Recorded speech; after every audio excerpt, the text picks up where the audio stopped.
Sud Radio, parlons IMO. Sylvain Lévy-Valency. On parle logement comme tous les samedis jusqu'à 10h sur Sud Radio et on en parle avec vous d'ailleurs au 0826 300 300. Sylvain. Oui, absolument. Avec Bérénice de Villefloriot, on s'est intéressé à un phénomène qui est le squat et on nous a laissé d'ailleurs un message sur les problématiques de squat et on a la chance puisque je crois qu'on a l'avocat spécialiste en France de ce type de sujet. Et oui, tout à fait. On a notre avocat préféré, maître Romain Rossilandi. Bonjour. Bonjour. Alors voilà, vous avez entendu Sylvain. En fait, on a eu pas mal de messages. Alors on n'en a pas eu qu'un seul. On a eu pas mal de messages sur le squat. On sent une petite peur de ce côté-là. Hein. C'est vrai que voilà, ça peut faire peur. S'il y a des cas de squat, après ça reste quand même assez exceptionnel. Vous allez nous le confirmer. Mais voilà. Imaginons que je suis propriétaire d'un appartement et que voilà, il est squatté ou d'une maison. Quelles sont les premières démarches à effectuer? Et est-ce que vous pouvez déjà nous rappeler ce que c'est le squat, la définition du squat? Oui, alors merci, parce qu'effectivement, moi j'entends souvent des erreurs de la part de chez vous, hein, bien sûr, parce que vous êtes des journalistes très sérieux. Eh bien, évidemment. Vous le savez, qui confondent squat et occupation illicite. Le squatteur, c'est vraiment la personne qui rentre chez vous par effraction, qui change les serrures et qui s'installe. Voilà, c'est pas le locataire qui se maintient sans payer son loyer ou qui se maintient après son congé. Voilà, donc ça c'est vraiment une première précision. Donc il faut rentrer par effraction.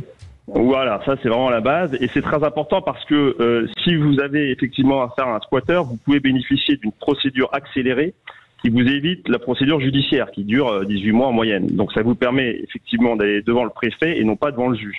Donc c'est pour ça que c'est très important de savoir si on a bien affaire à des squatteurs et non pas un locataire ou un occupant illicite.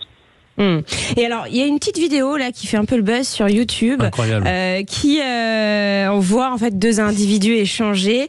Donc il y a un policier, quelqu'un qui appelle du coup ce policier et qui dit bah voilà, il y a des gens qui ont fracturé ma porte, qui se sont installés chez moi. Et le policier lui dit ah bah oui, mais le problème c'est que bah voilà, ils ont changé les serrures. Oui, ils ont changé les serrures. Bah voilà, bah ils sont chez eux selon la loi. Ils sont chez eux. Alors c'est un peu peut-être un peu tiré par les cheveux, mais en tout cas, voilà, c'est ce qui est dit dans cette vidéo qui fait le buzz sur YouTube, qui est un site assez sérieux. Alors, maître, je voudrais compléter justement, quelqu'un qui procéderait à une ouverture par effraction en changeant les serrures, changerait carrément. C'est-à-dire que c'est un délit de rentrer par effraction. Et si je change la serrure, du coup, je suis chez moi, quoi. Il n'y a pas un non-sens, là, quelque part? Au bout d'un certain temps. Alors c'est vrai, j'ai vu la vidéo, effectivement, on a beaucoup circulé. Alors c'est caricatural, mais pas tant que ça, parce que 9 fois sur 10, malheureusement, quand vous êtes victime de squat, vous allez porter plainte. Les gendarmes ou les policiers vont vous dire, bah non, on bouge pas, nous on peut pas, c'est trop compliqué. Ils ont même peur d'être poursuivis eux-mêmes pour violation de domicile. Le problème, c'est l'élection de domicile, c'est que il change les serrures, il s'installe, il prend un contrat EDF, et puis donc là, il a élu domicile chez vous. C'est ça le problème. Alors mais on rentre par effraction. On rentre par effraction. On change les serrures. On a la preuve de ça. Et d'un délit, ça devient une confirmation de domicile. Mais on marche sur la tête, là.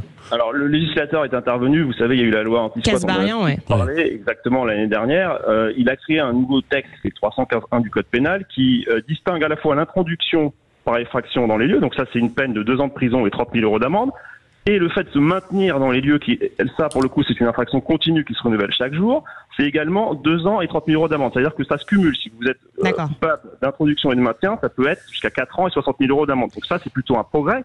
Mais les policiers et les gendarmes ne comprennent pas que comme c'est une infraction continue, ils peuvent intervenir au-delà du fameux délai de flagrance de 48 heures. C'est ça le fond du problème, c'est qu'ils vous disent ah bah non, ça fait plus de 48 heures, on ne bouge pas. Ben non, c'est pas vrai.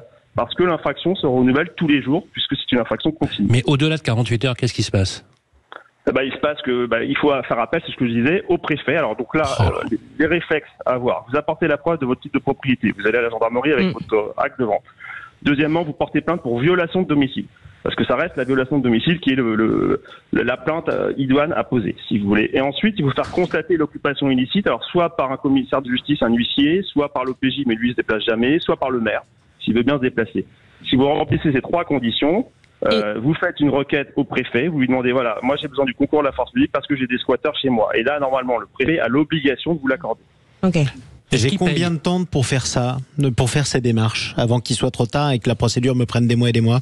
Eh ben normalement, il n'y a pas de temps. Moi, j'ai fait des dossiers comme ça, avec 18 mois. Après 18 mois d'occupation, j'ai réussi à obtenir le concours de la force publique. Ça fait 1 an et demi quand même. Ah bah oui, c'est vrai que c'est un peu... J'ai même eu un dossier la semaine dernière, ça fait 10 ans qu'il est squatté, mon client. Alors, maître... C'est invraisemblable. mais on va essayer quand même. On va essayer. Alors effectivement, le préfet risque de pas bouger, parce qu'il va dire attendez, là ça fait trop long. Donc là, il faudra aller à mon avis devant le juge. Maître Rossilandi, vous nous aviez donné un conseil il y a quelques semaines, quelques mois, où le fait de passer par le préfet, c'est que s'il ne prend pas la démarche, c'est eux qui payent. Alors oui, alors c'est pas tout à fait vrai pour le squat, c'est vrai, vous avez raison, mais quand vous avez obtenu une décision judiciaire, donc une décision du juge qui ordonne l'expulsion, et que là, l'État refuse d'exercer le concours de la force publique, parce que l'État est tenu de prêter son concours à l'exécution des décisions de justice. Donc là, oui, effectivement, et vous faites bien de le rappeler, il faut le faire, il faut déposer un recours indemnitaire parce que vous n'avez pas le concours de la force publique. Oui. Et ça marche dans 100% des cas. L'État va vous indemniser, mais bon, va vous payer les indemnités d'occupation et surtout vous allez obtenir beaucoup plus rapidement que les autres le concours de la force publique que vous attendez depuis plusieurs années. Mais depuis plusieurs années, ce qui est quand même pas engageant malgré tout. Merci beaucoup, maître Romain Rossilandi, et à bientôt sur Sud Radio. Vous nous rappellerez, quand vous aurez réussi à déloger des squatteurs. Pourquoi pas? Je pense que vous y arriverez un jour. Merci à vous, Bérénice de Villefloriot. Tout de suite, le Tour de France.